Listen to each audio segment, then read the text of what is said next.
को good morning, नमस्कार। और ये सकाल समय प्रभु धन्यवाद दिए संगे संगे प्रभुंकर गौरव प्रशंसा है। आज आम जगत देखुचे आम समस्ते यात्री एवं यात्रा करुचे। किए तो क्यों जगह को जाकि रही यात्रा करुची, किए तो निज प्रतिवासी पाखक जाए से यात्रा करुची, किए तो घरे रही बसी यात्रा करुची। आम समस्ते गोटे नियम आ गोटे समय नहीं कौन करूँ यात्रा करूँ। यात्रार शेष नहीं, आरंभ नहीं, तार समाप्ति नहीं, तार अंत अच्छी। मनुष्यर जीवन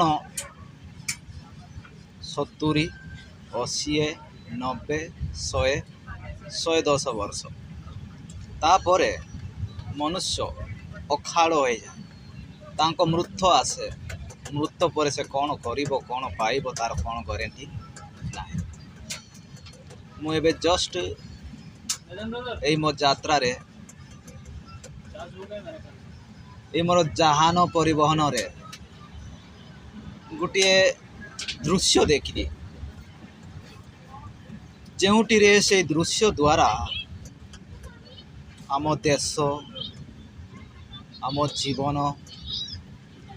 आम संस्कृति एवं प्रकृति समस्त को कौन हुए, नष्ट हुए। मनुष्यर व्यवहार, मनुष्यर प्रेम, दया आउ दीर्घ सहिष्णुता समस्त कौन हुए, नष्ट हुए।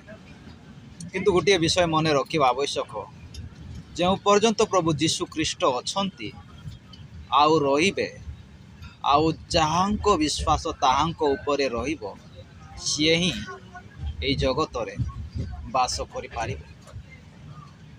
प्रभु जीशु ख्रीष्ट गोटे वाक्य कहिसंती, जो पर्यंत जगतर समाप्ति नाही से पर्यंत मु तुम संगे संगे अछि।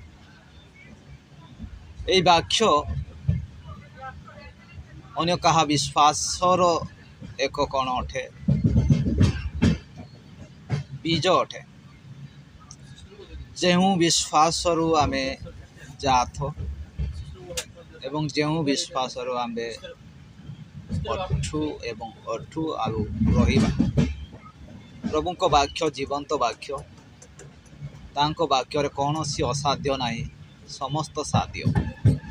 जा ईश्वर कही ता होइछि, जा ईश्वर कहिबे ता होइबो।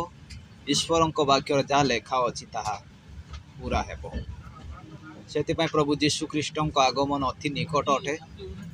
सेतिपय मन परिवर्तन करंतु, प्रभु जीशु ख्रीष्ट को आपणा उद्धारकर्ता रूपे ग्रहण करंतु एवं निजर जीवन नष्टरु कष्टरु रक्षा करंतु।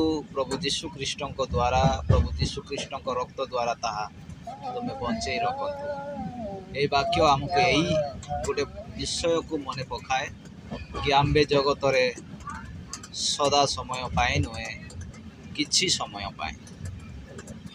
जीशु शांति समस्त को नमस्कार।